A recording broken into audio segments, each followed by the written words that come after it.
Сәлем достар, сіздермен Сарыағаш тәттілері. Бүгінгі бағдарламада біз сіздермен мұздай салқын көже дайындаймыз. Ол үшін бізге бидай, жүгері, айран және шұбат керек болады. Ең алдымен бидай мен жүгерімізді жақсылап жуып, 2-3 қайтара жуып тазалап аламыз. Суы тап-таза болып тазарғанша.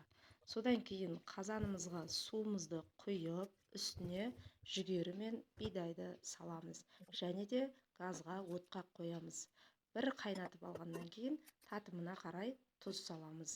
Міне бізде суымыз тартылып шықты қайнап. Енді біз айран мен шұбатымызды қосамыз.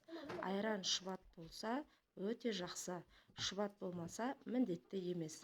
Бұл көже жаздың ыстығында өте жақсы үйлесетін әрі сусын, әрі тамақ. Егер де менің видеом ұнап жатса, лайк басып, каналға тіркеліп қойыңыздар. Сіздер де жасап көріңіздер, өте оңай әрі тез дайындалады, өте пайдалы бидай көже. Бір жерлерде ашмал деп жатады. Мінекей көжеміз дайын, ас болсын. Сіздер де жасап көріңіздер.